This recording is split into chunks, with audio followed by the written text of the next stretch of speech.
ಎಲ್ಲರಿಗೂ ನಮಸ್ಕಾರ. Welcome to my channel. ತಮ್ಮೆಲ್ಲರಿಗೂ ಹೋಲಿ ಹಬ್ಬದ ಶುಭಾಶಯಗಳು. ಈ ಹಬ್ಬದಲ್ಲಿ ಕಾಮದೇವನನ್ನು ಏಕೆ ಸುಡುತ್ತಾರೆಂದು ತಿಳಿದುಕೊಳ್ಳೋಣ ಬನ್ನಿ.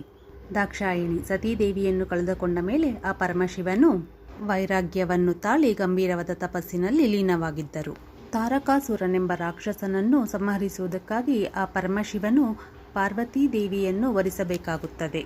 ಆದರೆ ಪರಮಶಿವನು ಘೋರ ತಪಸ್ಸಿನಲ್ಲಿ ಇರುವುದನ್ನು ನೋಡಿ ಇಂದ್ರದೇವನಿಗೆ ಕಳವಳವಾಗುತ್ತದಂತೆ. ಸತೀದೇವಿಯ ನೆನಪಿನಲ್ಲಿ ಘೋರ ತಪಸ್ಸನ್ನು ಮಾಡುತ್ತಾ ಕುಳಿತಿದ್ದ ಆ ಪರಮಶಿವನ ಮನಸ್ಸಿನಲ್ಲಿ ಪ್ರೇಮದ ಭಾವನೆಯನ್ನು ಮೂಡಿಸಲು ಇಂದ್ರದೇವನು ಕಾಮದೇವನನ್ನು ಕಳುಹಿಸಿದರು.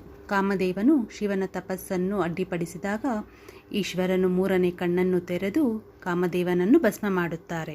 ಈ ಘಟನೆಯ ಸ್ಮರಣಾರ್ಥ ಹೋಲಿ ಹಬ್ಬದಲ್ಲಿ ಕಾಮನ ದಹನವನ್ನು ಮಾಡಲಾಗುತ್ತದೆ. ಈ ಕಥೆಯು ಮನೋನಿಗ್ರಹ, ವೈರಾಗ್ಯ ಮತ್ತು ತಪಸ್ಸಿನ ಮಹತ್ವವನ್ನು ತಿಳಿಸುತ್ತದೆ.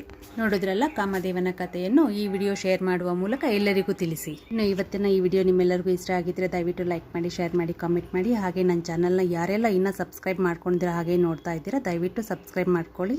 Thank you all. Please subscribe my channel.